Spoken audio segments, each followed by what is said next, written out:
Hello everyone, so welcome you all in the incredible platform of Akash Sikera classes. Myself Akash Yadav.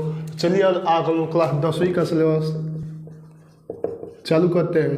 जो syllabus में हम लोग का पहला साइंस का पोर्शन चालू करने जा रहे हैं, जिसमें हम लोग का लेसन का थोड़ा बहुत दूर शुरुआती समय में लेसन के भी डिस्कशन कर लेंगे। उसके बाद फिर क्लासेस चालू करेंगे।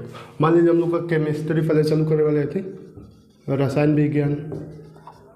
तो केमिस्ट्री में पहला पोर्शन है, जो हम लोग का पहला लेसन है वो है क्या, केमिकल रिएक्शन एंड इक्वेशन, यानी रासायनिक अभिक्रिया और समीकरण।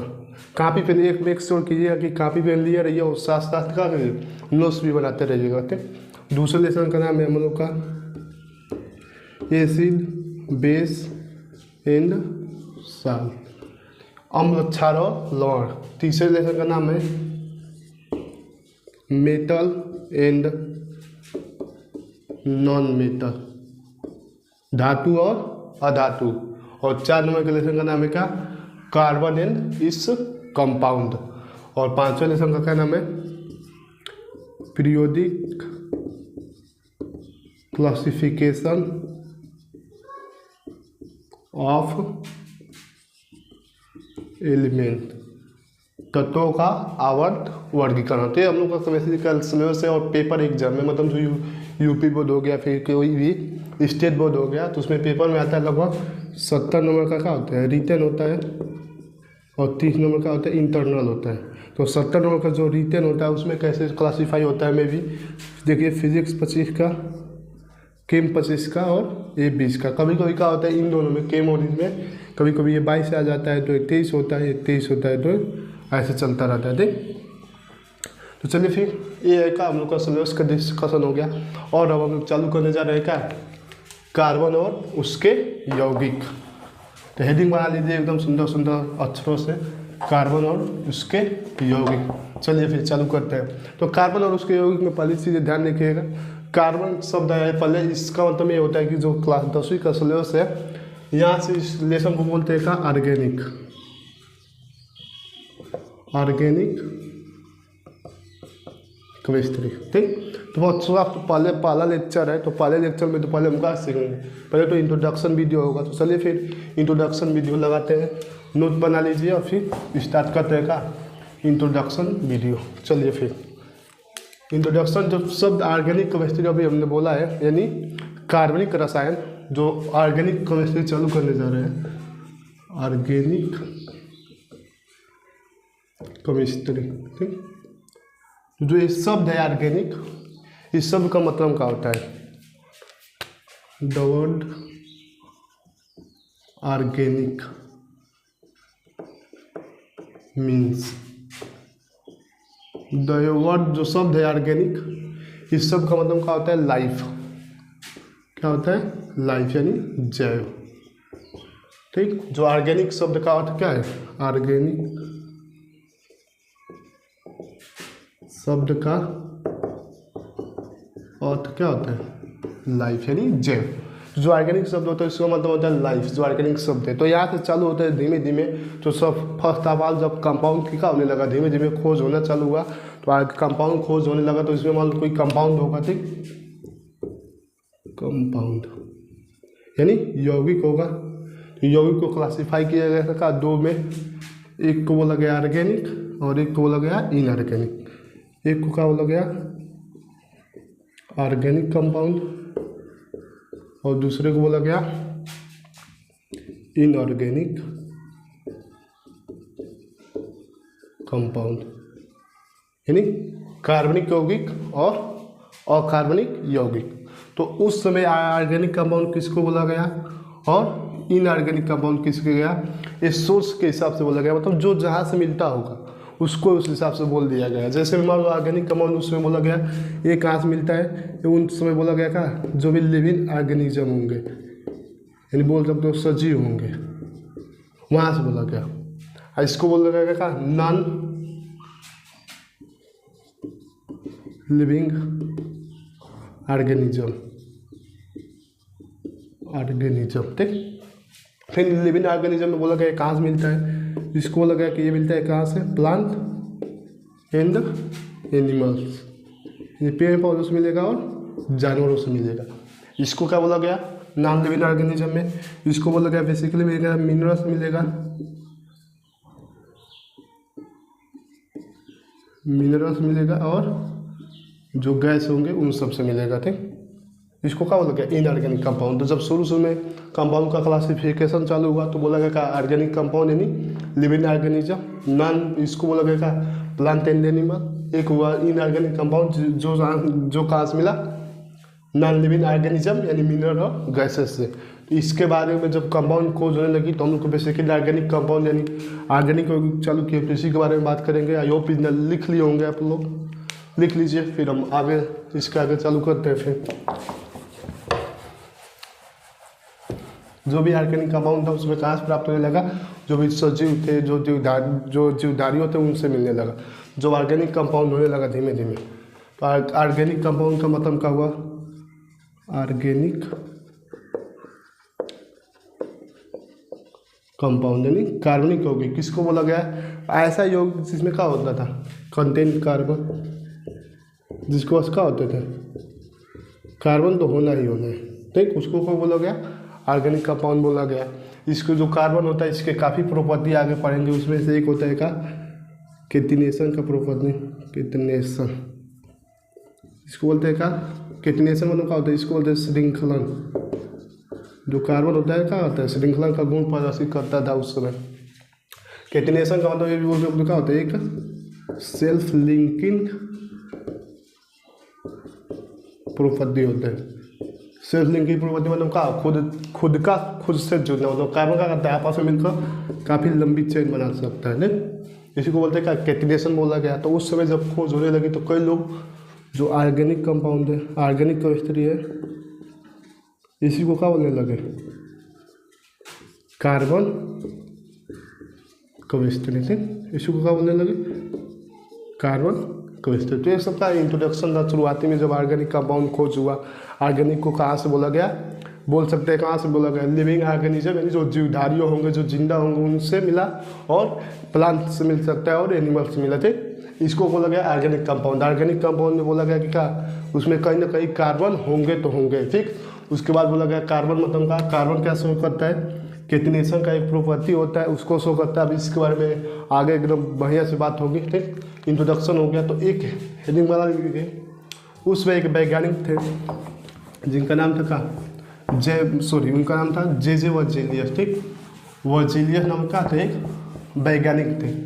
उन्होंने एक कॉन्सेप्ट दिया था, एक थ्योरी दिया था जिसको बोलते हैं का वाइटर फोर्स थ्योरी। वाइटर फोर्स थ्योरी यानी जैव शक्ति सिद्धांत। आई होप आप लोग काफ़ी काम लेकर बैठे होंगे और साथ का इसका एकदम अच्छे वाला नोट्स भी बना रहे होंगे जो आपको फ्यूचर में काफ़ी फायदा करने वाला है। जैव शक्ति सिद्धांत, वाइटर फोर्स थ्योरी। तो जैव शक्ति सिद्धांत क्या होता है इसको हम सुन लो। ये किसको मिला था, एक वैज्ञानिक थे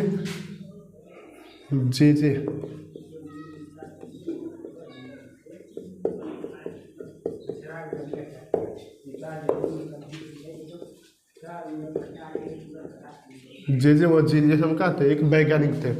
इन्होंने सन 1815 ईस्वी में एक बात बोला था। जे वर्जीलियस के वैज्ञानिक से जिन्होंने क्या बोला था सन 1815 ईस्वी में एक बोला था कि कोई भी ऑर्गेनिक कंपाउंड होगा उसमें एक फोर्स लगेगा जिसको बोलते थे क्या, इन्होंने बोला था वाइटर फोर्स, उसमें प्रेजेंट होगा। वाइटर फोर्स मतलब necessary force for survive the body. ठीक, तो उन्होंने ये बोला था जैव शक्ति सिद्धांत में, इन्होंने ये बोला था कि इनके अनुसार ये था कि कोई भी ऑर्गेनिक कंपाउंड होगा उसको कहाँ से बना सकते हैं। अगर मान लो कोई भी ऑर्गेनिक कंपाउंड होगा उसको हम केवल प्लांट या फिर एनिमल से प्राप्त कर सकते हैं। हम उसको अपने आप नहीं बना सकते थे, वो क्या बनेंगे कि या फिर प्लांट से मिले या फिर एनिमल से मिले। इन्होंने कब बोला था सन 1815 ईस्वी में। जो ये फोर्स बोल रहे थे उसको बोल रहे थे क्या वाइटर फोर्स। ठीक, वाइटर फोर्स का मतलब ये होता है कि एनी फोर्स, एक फोर्स है जो क्या कर लगा। उस समय इन्होंने अपना सिद्धांत दिया था जो किसी भी बॉडी के सर्वाइव होने के लिए जिम्मेवार होता है। ये होगा तो बॉडी का होगी सर्वाइव रहेगी, उसमें बोला गया था। ठीक, तो जैव शक्ति सिद्धांत क्या था, इस सिद्धांत के अनुसार लिख देते हैं भाई, इस सिद्धांत के अनुसार, ठीक, अनुसार किसी भी कार्बनिक यौगिक को केवल, इस का क्या होता है, किसी भी कार्बनिक यौगिकों को केवल हम जीवधारियों से प्राप्त कर सकते हैं। ठीक, उन्होंने बोला था कि कोई भी कार्बनिक यौगिक होगा उसको क्या करेंगे हम, केवल जीवधारियों से प्राप्त कर सकते हैं, उन्हें प्रयोगशाला में नहीं बनाया जा सकता। क्या बोला करते, उन्हें प्रयोगशाला में नहीं बनाया जा सकता या जा सकता, ऐसे में इनका थ्योरी था। जे वर्जिलियस ने इस सिद्धांत के अनुसार जे वर्जिलियस ने बोला था क्या, कि कोई भी ऑर्गेनिक कंपाउंड होंगे उसको क्या कर सकते हैं, केवल हम जीवधारियों से प्राप्त कर सकते हैं, उसको हम कभी भी प्रयोगशाला में नहीं बना सकते थे।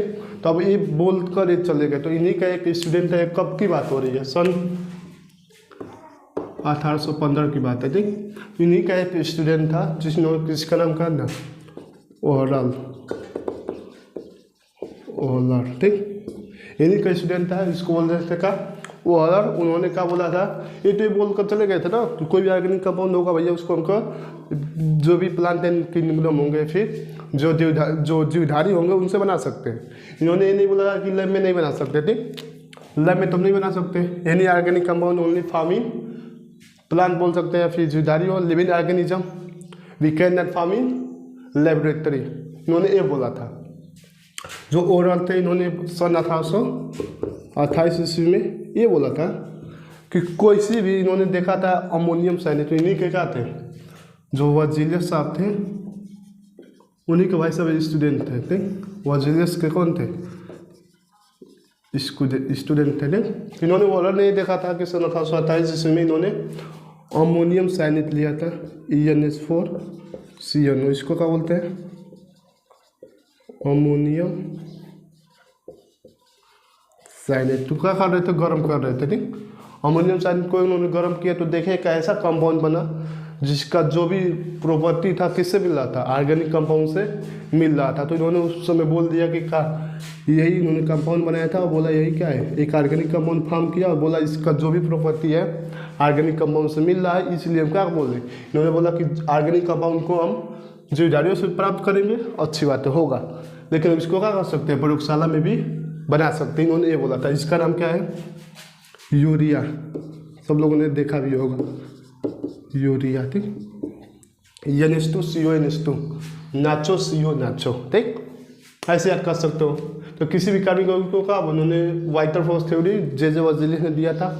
उन्होंने बोला था किसी भी कार्बनिक यौगिक को केवल हम जीवधारियों से प्राप्त कर सकते हैं, उन्हें प्रयोगशाला में नहीं बना जा सकता। लेकिन सन 1828 ईस्वी में इन्हीं के एक स्टूडेंट थे जिसका नाम था ओहलर। उन्होंने ये बोला था कि हम किसी भी यौगिक होगा उसको जीवधारियों से पाएंगे, वो तो फिक्स है, लेकिन उसको हम कहाँ बना सकते हैं, उसको हम लैब में भी बना सकते हैं, यानी प्रयोगशाला में भी बना सकते हैं। आई होप हो गया होगा। तो एक क्या था, वाइटरफोर्स थ्योरी। ये क्या है, जैव शक्ति सिद्धांत का खंडन। ठीक, इन्होंने जैव शक्ति सिद्धांत को क्या कहता, खंडित किया था। उन्होंने बोला था कि जैव शक्ति सिद्धांत ब्रेक भी हो सकता है। इन्होंने बोला था, इसके अनुसार लिख लो, किसी भी कार्बनिक यौगिक को हम केवल जीवधारियों से ही नहीं बल्कि लैब में भी या फिर प्रयोगशाला में भी बना सकते हैं। आई होप इन्हें लिख गए होंगे। तो फिर इसके आगे अगला दिन लिख लो रिमार्क। ठीक, रिमार्क का मतलब ये होगा कि पहली बार लैब में बनने वाला यौगिक जो कार्बनिक था वो क्या था, यूरिया था। तो इधर लिखो, सर्वप्रथम प्रयोगशाला में सर्वप्रथम प्रयोगशाला में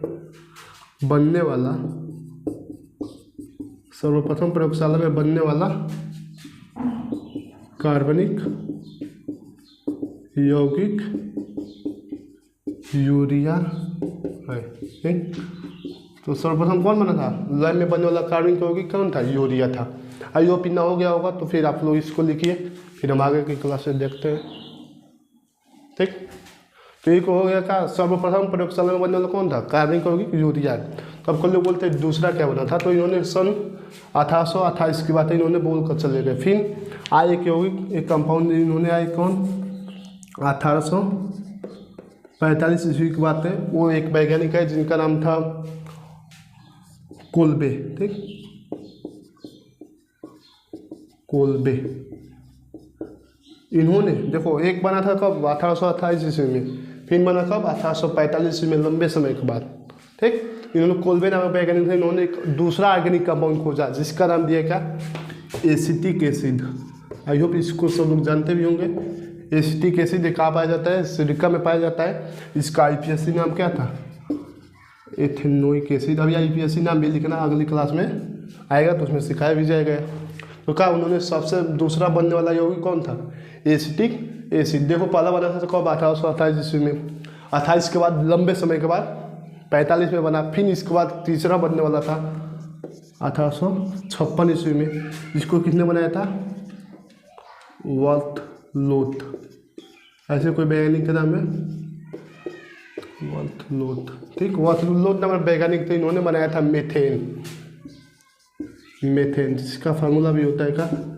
CH4। इसको एक और नाम से जाना जाता है मार्स गैस। क्यों? क्योंकि ये दलदली स्थानों पे या फिर नमी वाले स्थानों पर पाया जाता है। इसका फार्मूला भी लिख देते हैं भाई, CH3COOH। आई होप इतना हो गया होगा, फिर लिख लीजिए। फिर अगला कंसेप्ट आगे से चालू करते हैं। Audio video I hope visual होंगे। चलिए फिर तुम कहाँ हाँ चलो ठीक, आगे हम चालू करते हैं। इसके आगे फिर चलते हैं। तो देखो क्या हुआ था, सबसे पहले ऑर्गेनिक कंपाउंड खोज होने लगा। उसमें आया कौन? जैव की सिद्धांत सबसे पहले वर्जिलियस नामक वैज्ञानिक ने दिया था। वर्जिलियस ने क्या बोला था कि किसी भी ऑर्गेनिक कंपाउंड को केवल हम क्या कर सकते हैं? जीवधारियों से प्राप्त कर सकते हैं, लैब में नहीं बना सकते। फिर आई उन्हीं के स्टूडेंट ओरल नामक वैज्ञानिक, उन्होंने क्या बोला? पहली बार अमोनियम साइड को गर्म कर रहे थे तो क्या बन गया? यूरिया बना। जिसका प्रॉपर्टी किससे मिल रहा था? कार्बनिक यौगिकों से मिल रहा था। फिर दूसरा बनने वाला 1845 ईस्वी में कौन बनाए थे?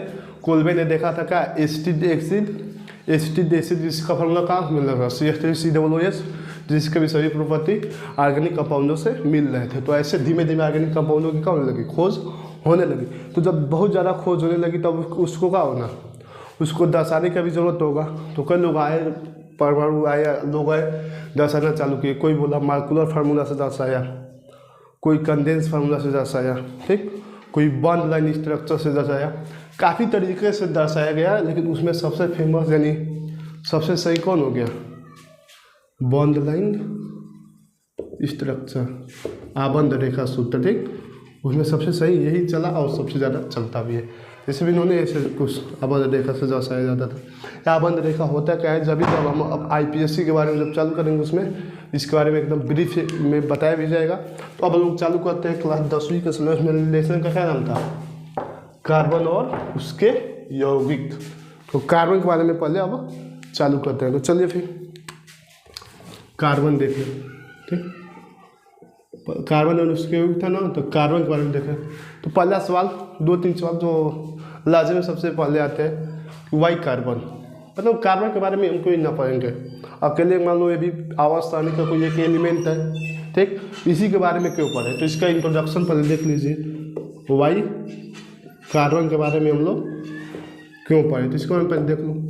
कार्बन क्या होता है जी? इंट्रोडक्शन में लिखना, कार्बन इज एलिमेंट, यानी कार्बन एक तत्व है। कार्बन इज एलिमेंट जिसका परमाणु क्रमांक,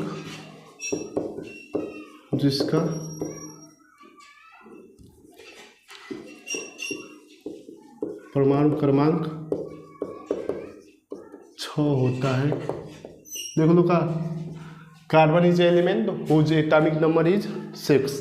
तो कार्बन का एक तत्व होता है, ये बोल सकते हो कार्बन तत्व में कार्बन का है, कार्बन एक अधातु भी है। देख कार्बन कैसा है, अधातु है यानी नॉन मेटल है, आवर्त सारणी में पाया गया नॉन मेटल। देख आवर्त सारणी के बारे में हम जानते भी देखे भी होंगे, और अगला लेसन इनफैक्ट 5वां लेसन है वो उसी के बारे में दिया है, तो उसके बारे में भी वहाँ पर बात हो ही जाएगी। तो कार्बन एक का अधातु है। अब देखो कार्बन कितने नंबर पाता है, 6 नंबर पाता है। ठीक कार्बन बोले कार्बन 6 होता है। तो अगर इसको क्या करें, इसका इलेक्ट्रॉनिक कॉन्फ़िगरेशन देखिए, यानी इलेक्ट्रॉनिक विन्यास जैसे किसके द्वारा बोर-बड़ी के नियम जो है, जिन्होंने क्या बोला था, किसी भी इलेक्ट्रॉन में कोषों के इलेक्ट्रॉनों की भरने की संख्या इससे बढ़ जाती है, किससे, 2n स्क्वायर से बढ़ जाती है। n जावा क्या है, कोषों की संख्या है, तो ये पहले में कितना बढ़ा जा सकता है, n बराबर 1 रखोगे तो क्या हो जाएगा, 2 × 1 का स्क्वायर यानी 2 हो जाएगा। तो 6 है तो 2 को इसमें भर दोगे, फिर बचा कितना, दूसरे में कितना बढ़ा जा सकता है, ज़्यादा से ज़्यादा 2 का स्क्वायर 4 दूना के 8 बढ़ा जा सकता है ज़्यादा से ज़्यादा, लेकिन इसी को कितना है 4 ही है, तो इसको भरा जाता है ऐसे। तो कार्बन का होता है एक एलिमेंट है जो क्या होता है, परमाणु क्रमांक 6 है, एक अधातु है, इसका इलेक्ट्रॉनिक विन्यास इतना होता है, 2,4 होता है। अब इसको अभाव से भी भरा जा सकता है, अभाव से भरोगे तो क्या होगा 1s2 2s2 2p2। ठीक ऐसे भर सकते हो। तो अभाव भी इसके बारे में आगे की बात होगी, अगली क्लास में 11 से वो सब बातें होती है। तो अब हो गया कार्बन के बारे में इतना। तो कार्बन के बारे में और बोला गया, जो कार्बन होता है जो अर्थ क्रस्ट होता है, यानी भूपति पर मिलता है 0.003%। फिर कार्बन जो होता है कार्बन डाइऑक्साइड के रूप में मिलता है 0.004%। ये सब क्या था, इंट्रोडक्शन था, कार्बन मिलने लगा। तो फिर बात होने लगी कि वाई कार्बन के बारे में क्यों हमने अपने सराउंडिंग में बोलो या फिर एटमॉस्फेयर कहीं भी इतना कार्बन का यौगिक क्यों मिलता है, इसका रीज़न देखिए। ठीक वाई कार्बन। ठीक तो कार्बन की 2 चीज़ें हैं। ठीक कार्बन का भी हमने इलेक्ट्रॉनिक विन्यास देखा था, 2,4 आ रहा था। तो कार्बन की पहले बात बताओ, कार्बन का इलेक्ट्रॉनिक विन्यास कितना आ रहा था, 6 नंबर था, यानी 2,4 आ रहा था का इसका इलेक्ट्रॉनिक विन्यास। तो अब इलेक्ट्रॉनिक विन्यास के बाद इसको भरना का अपना अबंध बनाने के लिए एक बात आती है वाई कार्बन। कार्बन के बारे में क्यों हम पाते हैं, जबकि सिलिकॉन भी तो है 14 नंबर पे आता है, इसको भी भरेंगे तो क्या हो जाएगा 2 और 4, इसके भी अंतिम में 4 होते हैं, इसके भी अंतिम में 4 होते हैं। तो हम क्यों कार्बन के बारे में ज़्यादा पढ़ते हैं, सिलिकॉन के बारे में क्यों नहीं। तो इसका मेन 2-3 रीज़न है का, जो कार्बन होता है वो अधातु है, और ए जो होता है जो सिलिकॉन होता है वो उपधातु होता है।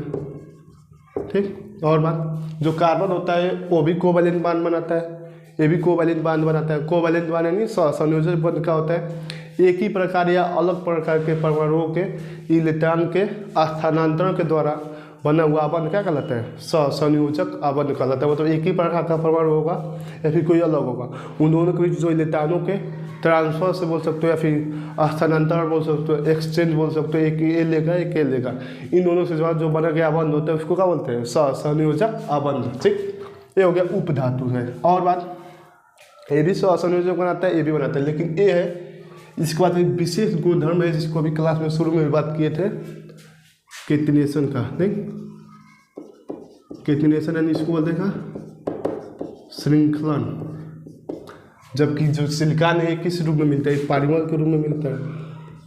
दैट्स यही सब 2-4 रीजन है जिसको वजह से क्या होता है कार्बन के इतने ज़्यादा यौगिक पाए जाते हैं। अब देखो कार्बन का होता है श्रृंखला का, बताऊँ कार्बन कार्बन ऐसे मिलकर काफ़ी लंबी श्रृंखला बना सकता है, जबकि सिलिकॉन जो मिलता है ऐसे मिलता है, पॉलीमर के रूप में मिलेगा, ऐसे मिलता जाएगा, ऐसे चलता है। तो सिलिकॉन किस रूप में मिलता है, पॉलीमर के रूप में, और इसका वेट भी ज़्यादा हो जाएगा, इसका कम हो जाएगा। ये बात है एटमॉस्फेयर में या फिर हमारे जो ब्रह्मांड में इसका प्रेजेंट भी बहुत ज़्यादा है। तो यही रीज़न है क्या कार्बन बहुत ज़्यादा मिलता है। अगली क्लास में अब इसको आई होप इतना क्लियर हो गया होगा। तो आज की क्लास में हमने क्या पढ़ा, एक बार समरी देख लिया जाए। समरी में हमने आज की क्लास में क्या होता था, कार्बन को चालू किया था, कार्बनिक यौगिक मतलब कार्बन का, और जो ऑर्गेनिक शब्द का मतलब क्या होता है लाइफ।